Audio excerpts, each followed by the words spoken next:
So hi everybody, I am Trisha Dayan Lee P. Leonzon.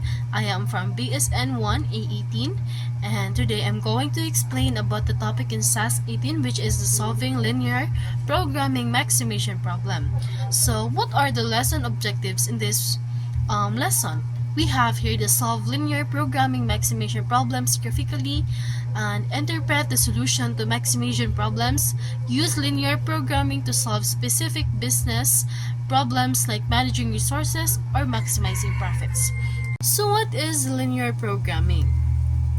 Linear programming is a mathematical method used to find the best solution to a problem when there are limits on resources like time, money, or materials. It involves creating a mathematical model of our real-life problems, setting an objective or like making the most profit, and identifying the constraints or the limits we have to follow. We then use the graph to visualize these constraints and find the best solution that meets our goal while staying within the limits. So for example, you want to make the most profit by planting crops, but you have a limited resources like the water and the fertilizer. Your goal or your objective is to maximize your profit from selling the crops, while your constraints are limited amounts of water and fertilizer you have available. By using the linear programming and drawing the graph to show this constraint, you can find the best combination of crops to plant. This way, you can maximize your profit while staying within your limits on water and fertilizer. Also, linear programming is also a method of dealing with decision problems that can be expressed as constrained linear models. It will help managers to ideally develop a production schedule and an inventory policy that will satisfy sales demands in the future period, at the same time minimize the total production and inventory cost. So in linear programming, there are two properties, which is the maximizing and the minimizing. And also there are two types of constraints. The first constraint is the structural constraint, which is the limit on a variability of resources. It is also referred to as explicit constraint. And the second one is the non-negative constraint. It is the constraint that restricts all the variables to zero and positive solution.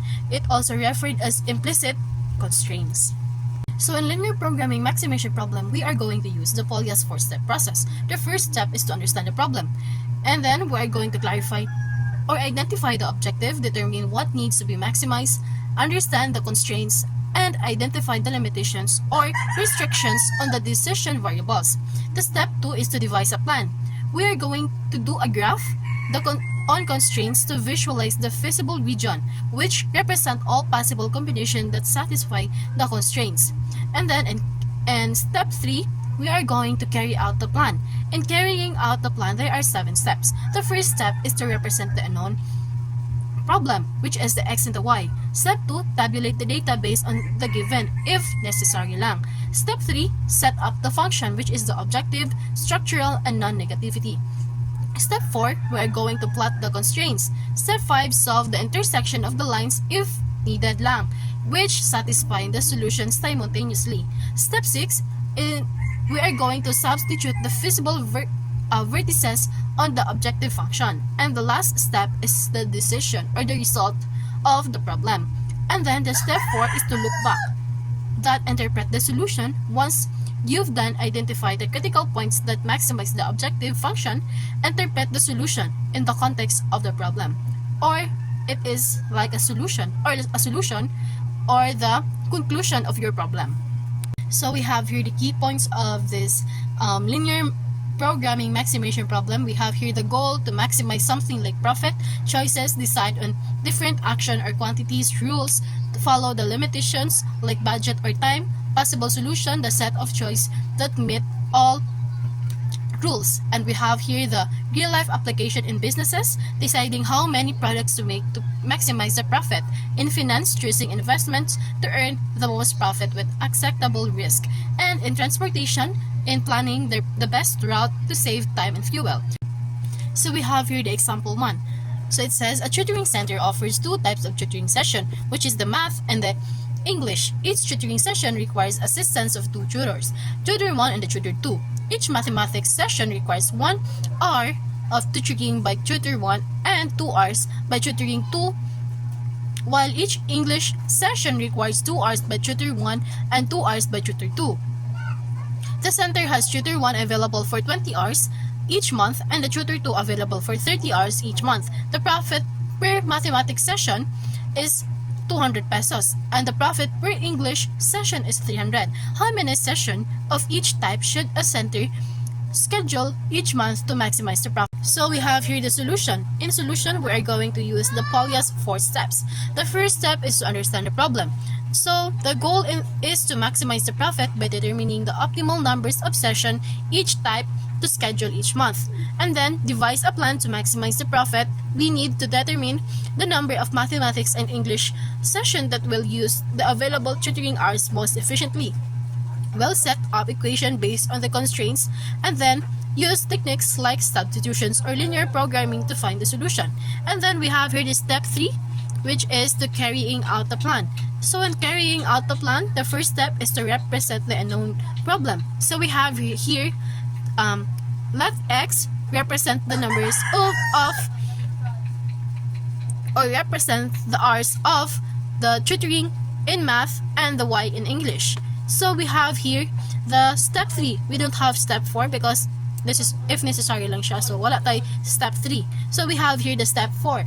Step 4, we are going to plot the constraints of the maximization problem on a graph with mathematics, which is the x shown on the horizontal axis, and the English is the y shown in the vertical axis. So using the intercept rule, so we have here the nadiri ang x and nadiri ang y. So moni ang solutions. And then we have here the solutions in the step 5. We are going to solve the intersection of the lines which satisfy the solution simultaneously using the elimination method and substitution method. So we have here the first equation, which is the x plus 2y equals 20, and the second one is the 2x plus 2y equals 30.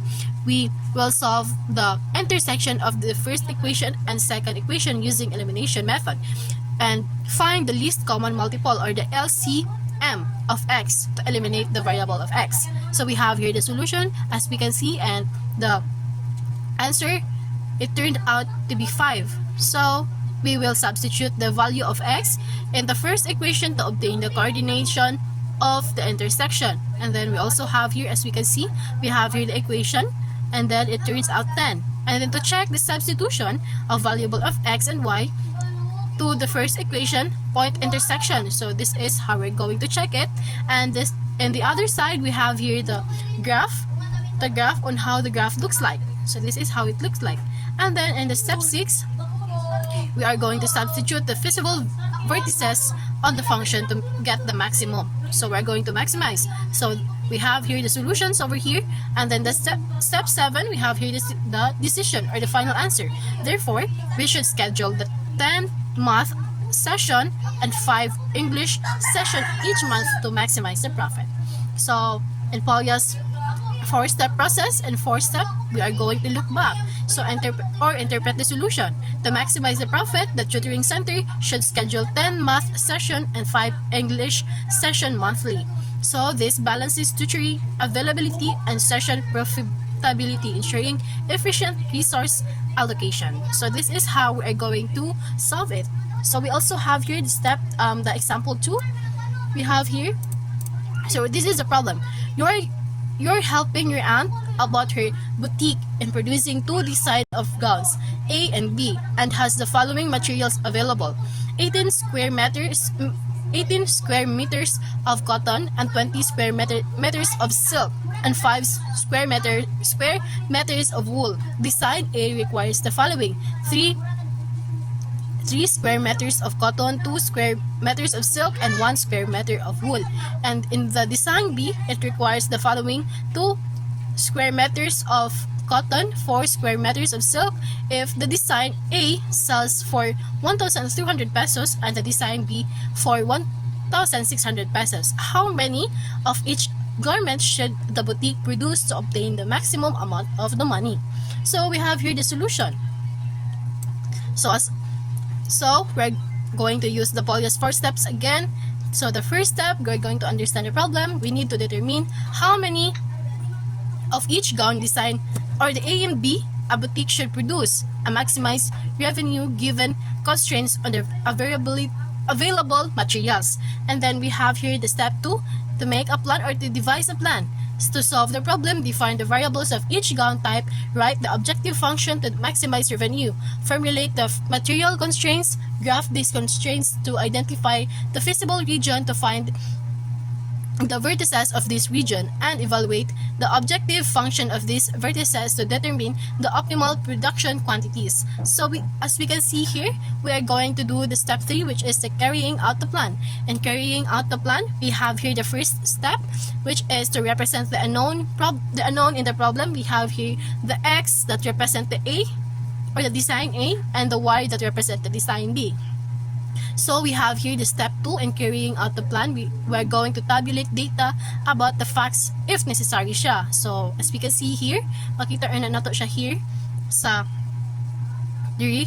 And then we have here the step 3, set up the functions, which is the objective, the structural, and non-negativity constraints. So we are going makita nato dira ang solutions. So mao ni ang solutions. And then we have here the step 4, plot the constraints of the maximum problem on a graph using the intercept rule. So makita na to siya here. So dara ang X, mahimo na siya og 0, 9, and then the Y is 6, 0, and then makita na to dira ang solutions sa step 4. And then we have here the step 5, to solve the intersection of the lines which satisfy the solution simultaneously using the elimination method and substitution method. So the first equation and the second equation, makita na to dira. And then we will follow the intersection of the first equation and second equation using elimination method. So find the least common multiple, or the LCM, of X to eliminate the variables. So makita na to dira ang solutions na mga mahimo na siya og Y3. Mo na ang answer sa Y. And then sa mahimo siyang Y3, then after ana, we will substitute the value of X in the first equation to obtain the coordinate of the intersection. And then mo na ang solutions mag-equal siya sa 4. And then to check the substitute value of X and Y to the first equation, ato na siya i-check, and mo answer siya sa 18, which is the 4 or 3. So mo ni ang graph. This is how the graph looks like after all the equations. Mo ni ang mahitabo sa graph. This is what the graph looks like.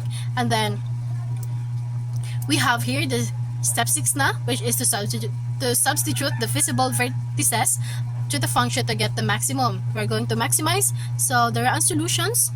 Mo na yung solutions that equals to mo na yung solutions. We have, so the step 7, which is the decision. There are X equals to 4 design A guns and Y equals to 3 design B guns with the maximum profit of 9,600. So in looking back, or in conclusion, producing 4 guns of design A and 3 guns for design B is the optimal solution. This combination uses the variable materials efficiently, or the 18 square meters of cotton, 20 square meters of silk, and 4 square meters of wool, and maximizes the profit to 9,600 pesos. Thus, the boutique should produce 4 guns of design A and 3 guns for design B to achieve the highest possible profit. So this is how we are going to solve it. We can see, as we learn about this linear programming, we can see that this programming is very important, especially in business, finance, and transportation. This kind of programming is very helpful for us, especially in helping us to save the money, time, and materials, and using of the resources wisely. And this can help in the long-term strategy and growth.